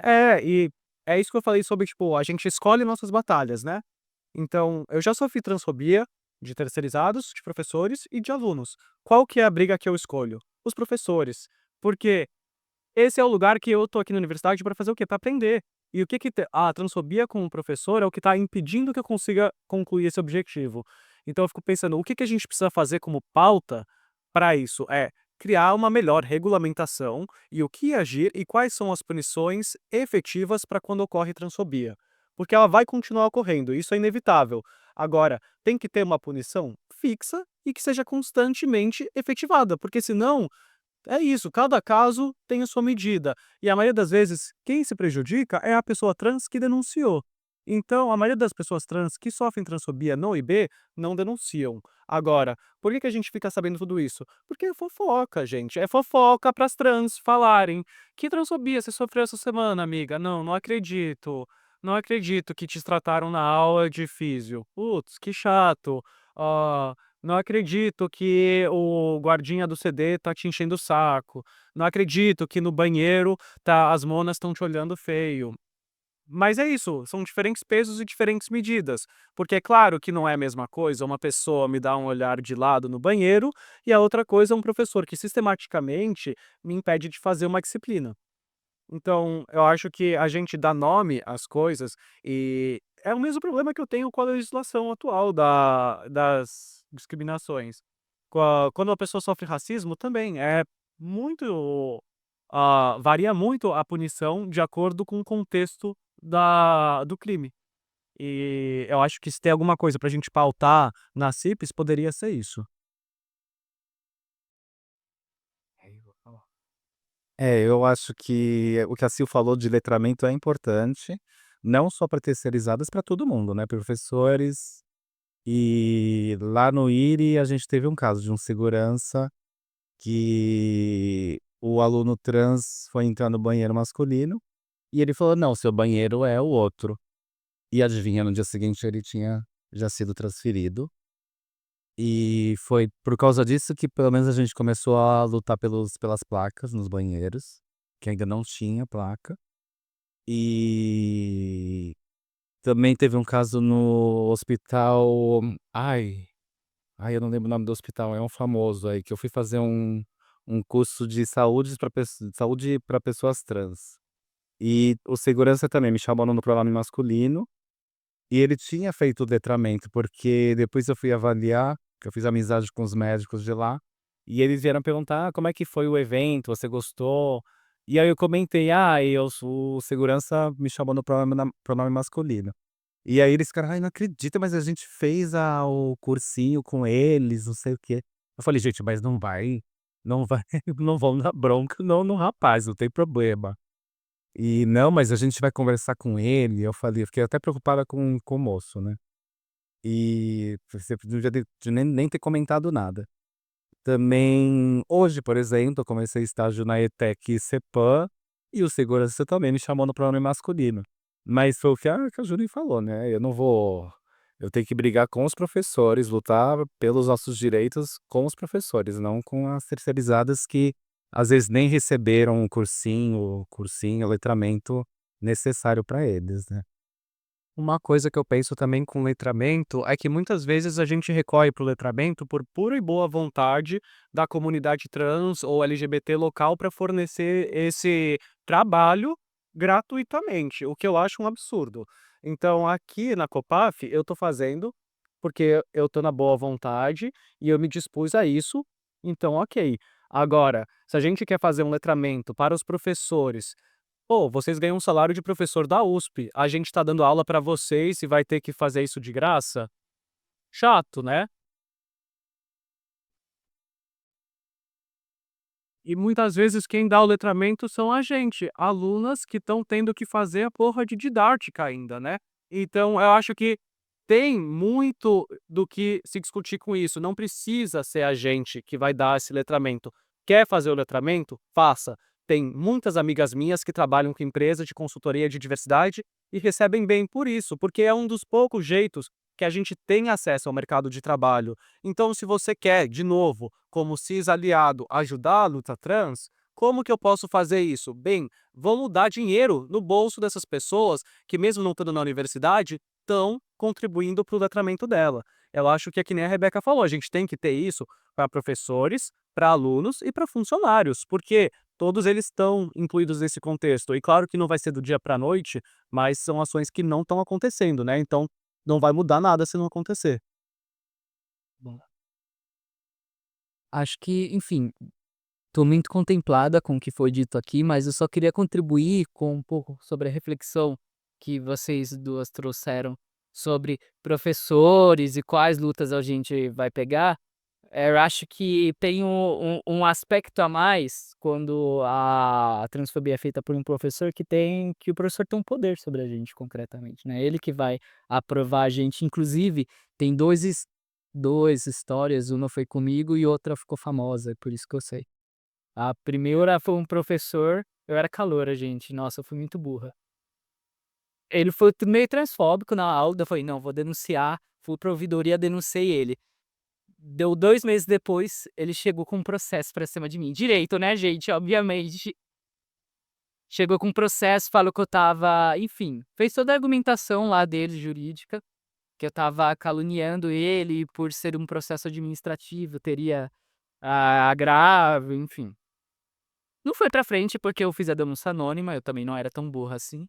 Mas eu acho que é esse tipo de poder concreto, né? O outro caso que eu ia falar também é um caso que aconteceu na medicina de Ribeirão, que ficou muito famoso. Esse caso é bem pesado e, enfim, não sei se vocês conhecem, mas um professor, num evento de formatura, ameaçou a outra aluna de morte, né? Uma aluna trans que estava para se formar. Muito pesado. E eu acho que quando a gente faz essa distinção, né? É, é importante a gente também, né, fazer uma análise de classe nisso, né? Então, obviamente, a transfobia de um terceirizado, por mais que chato possa ser, por mais que ruim possa ser, por mais que violento possa ser, eh, a transfobia de um professor pode acabar com sua vida, basicamente. Literalmente. É. Então é meio que isso que eu tinha pra contribuir. Obrigada. Gente, a gente está chegando próximo ao final da nossa mesa. Queria agradecer muito pela participação do público. Achei as perguntas muito coerentes e enriqueceu a discussão. Lá fora estão montando agora nosso lanchinho para a gente comer depois. Queria perguntar se tem mais alguém que queria fazer alguma pergunta final antes da gente encerrar, ou se podemos encerrar por aqui. Posso fazer um adendo rápido? Claro. É só em relação a como ele pode ajudar, né? Eu mesma mulher cis. E eu me tornei uma aliada quando eu fui para o Unicamp, né? Eu acho que se vocês já foram para o vocês devem perceber a discrepância. É muito forte o movimento trans lá e todo ano tem muito evento cultural. E tantas mulheres trans, pessoas como pessoas cis, homens trans, todo mundo participa junto para forçar a universidade a fazer um evento para a universidade como um todo, né? Eles pegam lá o Teatro de Arena, que é um lugar grande, a gente poderia fazer na USP, sabe? Pensar em eventos culturais. E eu achei sensacional. Esse ano teve a virada transcultural, que foi a semana inteira. Várias bandas, teve rap, teve folk, essa coisa do bobbing lá também é muito legal. Então, assim, eu achei que eu sabia alguma coisa. Quando eu cheguei na Unicamp, eu percebi que eu não sabia nada. Baixei a cabeça e comecei a aprender, assim. Aí acho que uma coisa que me transformou, assim, me desculpa, perdão por Cadi, é que eu percebi que a luta trans, ela transforma todo mundo mesmo. Isso mesmo. Que tinha muito a me acrescentado uma pessoa também, sabe? Tanto que eu ganhei de cultura e de conhecimento de ter uma pessoa trans perto de mim. E isso foi pra dentro da minha casa, assim, porque eu fui pra uma rap e a gente pôde escolher quem trocava no Tech Troca de Vaga. E a gente fez um comunicado total, assim, castou assim, gente, vamos botar uma pessoa trans aqui, acho que vai ser importante e tal. E aí a gente conviveu com uma pessoa trans e isso mudou minha vida, assim, sabe. Então eu acho que colocar dentro das nossas vidas, em vários aspectos, isso eu tive a oportunidade de conviver em casa, mas de conviver em outros espaços e de trazer a cultura. Acho que, tipo, da parte cultural, assim, que é o que me tangenciou, eu acho que dá pra ganhar muito também, sabe. Então esse é o meu relato como mulher cis e como aliada. Mas acho que, tipo, é isso, acho que trocar talvez essa ideia que acho que eu tinha meio enraizada na minha cabeça, como que a gente tem, que é como assim: "Ah, é um favor que a universidade faz para a população trans", quando na verdade é um favor que a população trans faz para nós, assim, então, para agregar para mim como pessoa, assim mesmo, tanto que eu ganhei e ganho agregando diferentes pessoas na minha vida e eu acho que isso também contribui, né, de ser. Queria só comentar isso porque para mim foi muito importante e eu acho que a Unicamp tem muito a ensinar também aqui, sabe, tipo lá o LCT eu aprendi muito lá, assim, nos ambientes que eu tive, então, quem sabe a gente consegue aprender com eles, né, com elas, né, porque realmente tá um pouco mais avançado lá, eu acho, tenho a minha sensação. Não, é certeiro isso. E uma coisa que a Unicamp traz pra gente com a cultura LGBT, é um espaço muito comunitário. E se tem alguma coisa que ajuda com saúde mental, são as atividades culturais promovidas, porque isso dá um senso de inclusão para a pessoa. E a gente fala da biologia, né? Muito se fala na biologia de como a diversidade em todos os seus níveis enriquece em total. E, diversidade de gênero também está incluída nisso. A gente só enriquece e contribui nossas aprofundações intelectuais. Mas enfim, gente, mais uma vez agradecer muito todo mundo que veio e podemos encerrar assim agora a mesa. Muito obrigada.